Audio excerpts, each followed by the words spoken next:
start, especially with confidence. A lot of PTs don't really feel comfortable charging for time. I remember my very, very first client. He was a guy who just wanted to get massive, basically. And he said, "How much do you charge on the spot?" And I was kind of like, "I have not thought this through." So at all. So I was like, 30 quid an hour. And he was like, "All right, okay, that's cool. Yeah." And we started some sessions. So I just kind of made that up out of nowhere. So, but pricing is one of the most flexible elements of your business that you're playing with. And it is really, really up to you. I know a lot of people say, like, it depends on the competition and it depends on the local market. And it really does depend on those things. But the fact of the matter is, if you're charging, say, £90 per hour and everyone else is charging 30, if you can show that £90 an hour is valuable enough, if it's worth it, as in you've got the results to back up that £90 per hour, people will pay for it. Most fitness, health and wellness professionals think that they need to look at what their competitors are doing and look at what the competitors are charging and have an awareness of what they think their ideal client would pay, and they set their prices based on that. So they go, right, my competitor's charging 40 quid. I'm new. He's established, so I'll charge 35. That seems reasonable.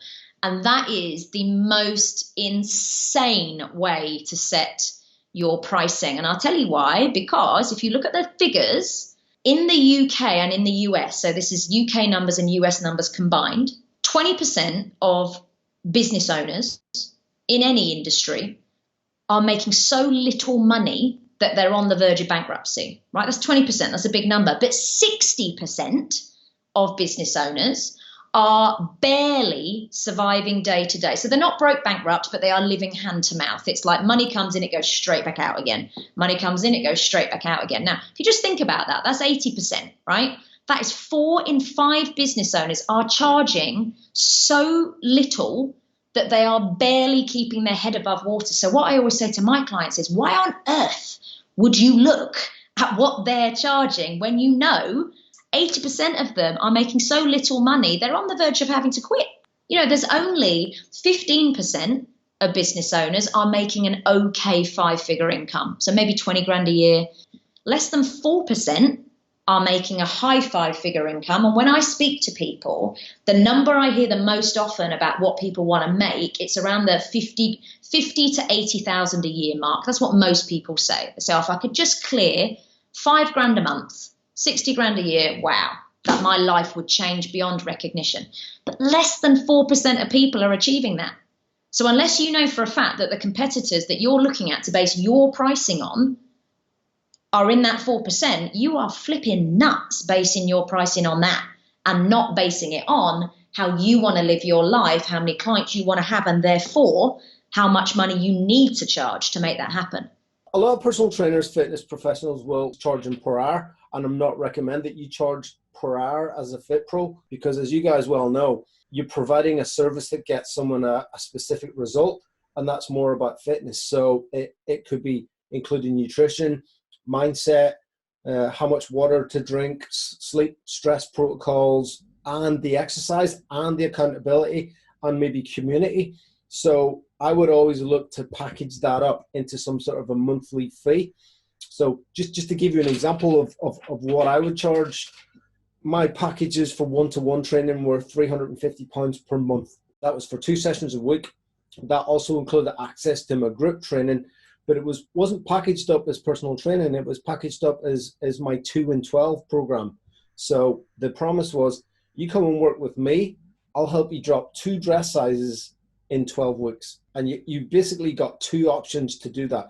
You can either work with me one-to-one, and that's $350 a month, or you come and work with me in a group setting, and that's $97 a month. You get the same result, you get the same product, and what people are paying the different price for is a little bit more accountability and a little bit more access to me as a trainer. So your prices should never be based on your per hour. They should be based on the result and based on how much access they get to you. But going back to the original question, how do you decide? Well, number one is you got to make sure that you don't undersell yourself. And then you've got to really test it. So look and see what works. Always start a little bit higher, in my opinion. I think that if you try and go to the lower end of the market, in terms of price, you'll end up attracting clients who probably are a little bit harder work, probably don't value your time as much, and probably won't stick to the plan. I did it. I made the mistake of pricing low, and we had a group fitness. And basically what happened was I attracted the worst type of clients. These clients would turn up and they're literally like smoking a cigarette before they come in, and they'll stink of smoke. They would like be drinking at lunchtime and then come and do a 6 p.m. session, and you could stink. They'd stink. They're not alcoholics. They're just like, oh, I just went out for lunch and had like, a couple of beers. Just like, well, what are you doing here? And then they would give referrals, but it was to more of their friends who were like the worst type of people. They were reluctant to do video testimonials. They wouldn't follow the nutritional principles set, and then they would blame us. Like they'd be ordering Domino's pizza for lunch, etc., and then wonder why they're not losing weight. And they wouldn't commit fully. They would like dabble in and out. They'd try and do like pay as you go. They'd try and negotiate with us. They wouldn't sign the contract. We had someone try and sue us over something just because they wanted to do one of those cash claim deals like with a lawyer.